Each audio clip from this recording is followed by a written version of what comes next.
One word for this man I'm about to show you in this video. Just one word.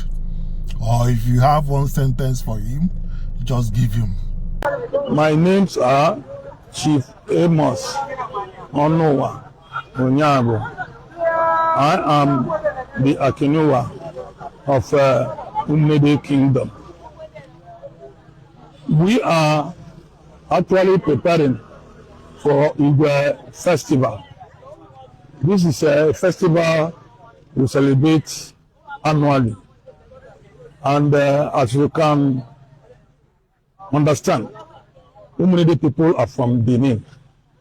So Igbo is one of the festivals we celebrate almost every year, and this time of the year. Well, looking at the man, you may, be forced to conclude that the man don't cash out from that talk. Well, because you cannot trace any Bini ancestry to him. Onowa, na Bini name, Onyabo, na Bini name, Ika language, na Bini language.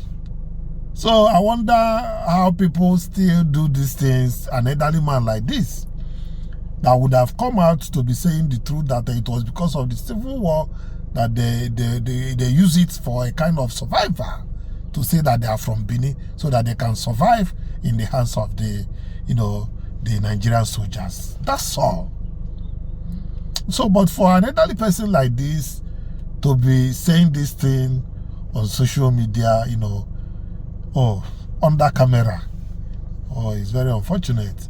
But well, the power of education now is greater than them. Those few people that seems that they are cashing out from this kind of statement that they are from Bini. Imagine. Well, having said that, when people say that the Igbo nation were balkanized, some don't really understand this thing. Do you know that, although I'm going to show you a video, some clans, you have some of them in another state, like Rivers, Imo State. I think that, what is it called? Is it Oguta? There's one particular area in Imo State towards Rivers State.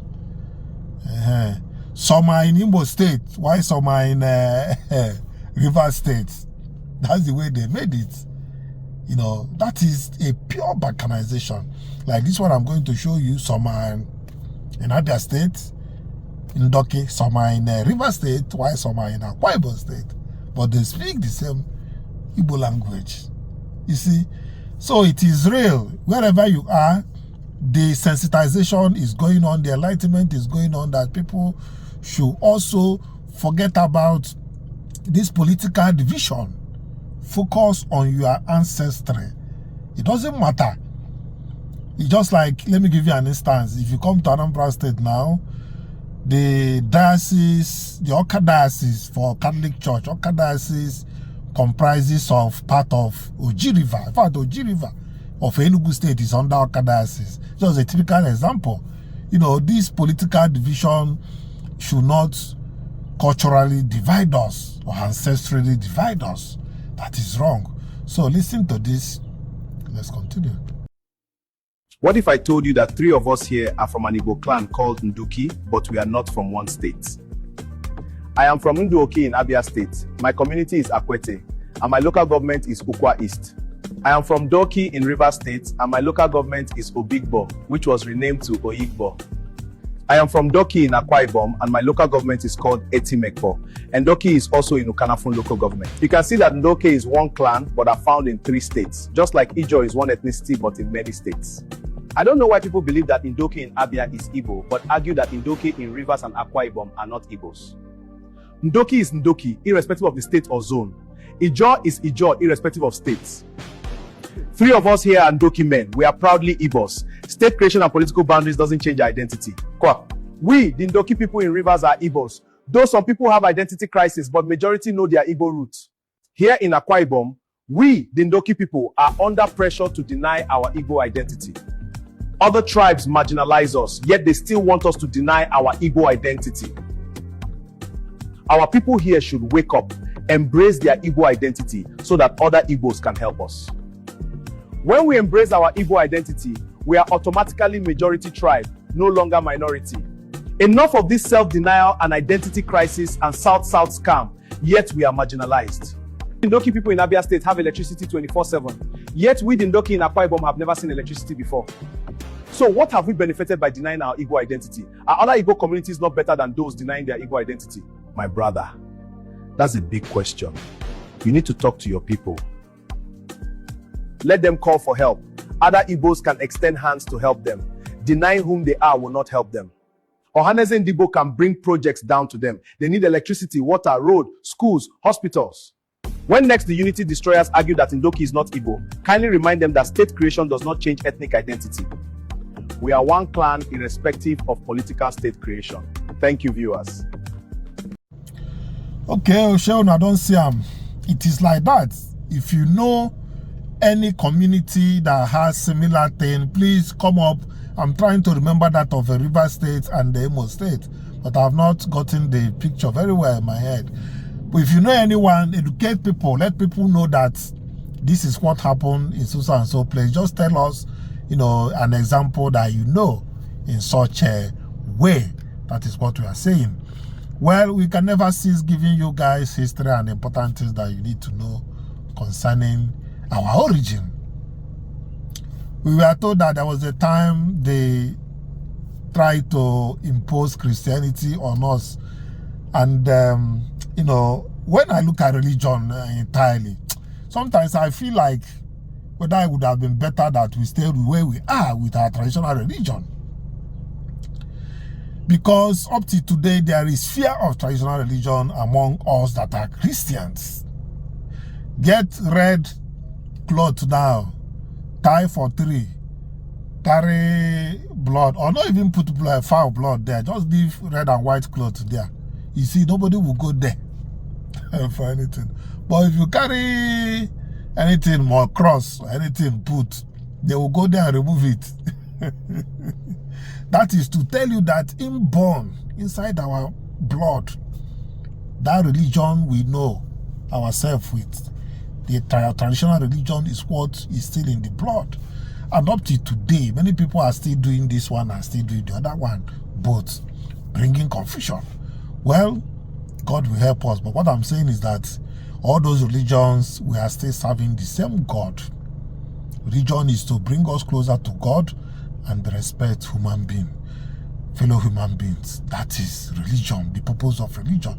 Any other thing about you attached to it is Babadash. And that is it. So let's watch this. The title of this book is How to Make a Negro Christian. Now, after having read this book, I realized that it doesn't talk really about, it talks a little bit about how to make a black man a Christian. It talks more about why is it important to make a black man a Christian. And very few books have broken my heart like this book. I will not lie to you. Very few books have broken my heart like this. Because this book, firstly, brought to my attention that we did not choose to be Christians. Christianity was imposed on us with the most vile, violent, inhuman methods that you can perceive. If you are a Christian, you will definitely be crying by the end of this video. Let's watch together. I'm not one who runs away from such information. I go for it. I look at it straight in the eye and I deal with it. This book also clearly identifies the fact that for black people to become Christians. It was more for the advantage of white people than it was for the advantage of black people. It served the best interest of white people for me to be a Christian than it does serve my interest. Another point, it talks about this guy called Dr. Reverend Charles Colcock Jones. Dr. Charles Colcock Jones was a slave master who had plantations, about 6-7 plantations. And in each plantation, there were slaves. There were black slaves. Now, in the north, here what? At that time, black people were not even allowed to worship God. Black people were not even allowed to be exposed to the message of Christianity. Because these were savages. These were animals. Now, this Colcock Jones was one of the first people who gathered the people in his plantations, black people, and started sharing the message of Jesus. During that time, there were a lot of slave insurrections. Meaning black people who were slaves would wake up in the middle of the night, kill all the white people that were in the plantations, burn their houses and run away. They knew they would be caught, they would be killed. It didn't matter to them. There are more than 400 slave insurrections that are recorded in America. This is the guy who started saying, let me gather black people and let me teach them about Jesus. Let me teach them about the gospel. And he realized this. The more he taught them the Bible, the more he taught them the Bible, the more tamed, the more docile, the more diluted they became. The more he taught them the gospel, the more humble they became. The more he taught them the gospel, the more a threat, the less a threat they became to white people. And he's one of the few people who never had a slave insurrection in his plantations. Now he took it upon himself to teach white people and said, do not be afraid to teach black people the message of Christianity,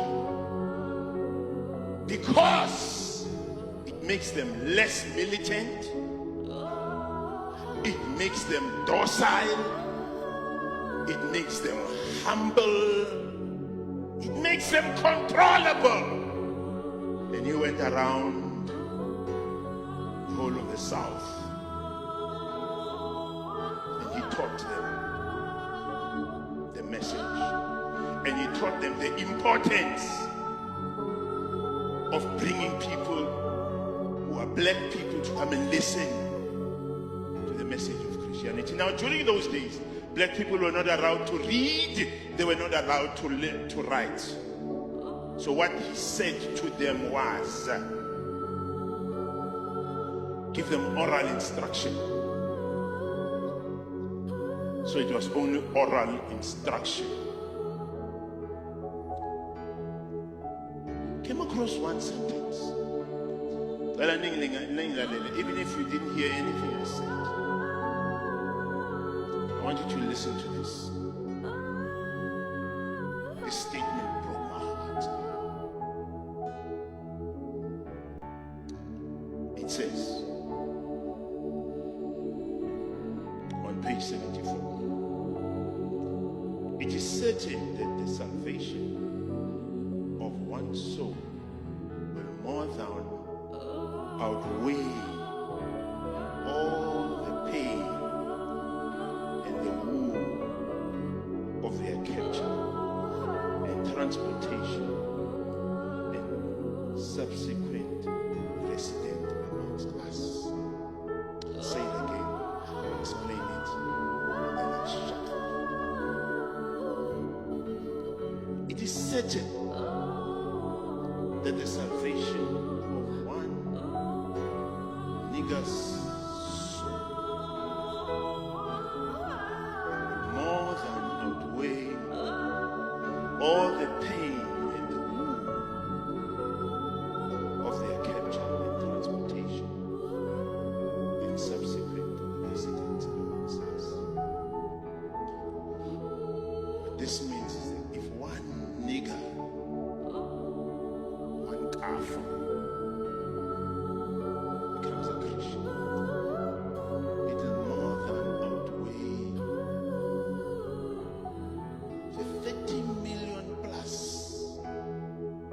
people that we kidnapped and held in their countries. Put them on the deck of the ship under the most inhuman conditions, where more than half of them died en route. When we got there in America, we enslaved them, we raped them, we lynched them, we whipped them, we treated them like nobodies. Since the salvation of one nigger will more than outweigh the pain of more than 50 million people. How dare you trivialize pain like that? How dare you get to a point where you trivialize our experience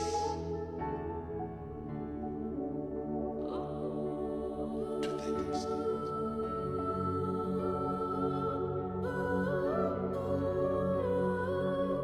As you worship God as a Christian, you must always remember to embrace Christianity with a pinch of salt. Be strong in your mind, be tough in your mind, and refuse to be an object which is just a means to an Have you ever asked yourself why the first thing they gave a chained black man was not freedom but a Bible? Why the same hands that whipped our body were the ones teaching us obedience? Why heaven was promised only after death while suffering was demanded on earth? This was never just about faith, it was about control, about breaking the African spirit without breaking the body, about teaching a stolen people to bow, to wait, and to accept pain as destiny. They didn't just take land and labor, they took memory, they took identity, they took the gods of our ancestors and replaced it with gods that looked nothing like us, did not speak like us, and demanded silence instead of resistance. And today, generations later, we are still asking why we are still struggling. to stand for ourselves? Why we confuse suffering with righteousness? Why we fear questioning systems that we are built to keep us small? This is not a call to abandon belief. It is a call to wake up, to question, to remember, to think deeply about how history shaped the mind before it shaped the chains. If this video made you uncomfortable, that's the point. Change begins with discomfort. Like this video if it made you think. Drop your thoughts in the comments. I would like to go through your... Well, you have seen it yourself, and these things are the reality of things. Those days, it is not mercy. These are truths, and these are the things that we need to know. Because if you don't know where you are coming from, you may not know where you are going.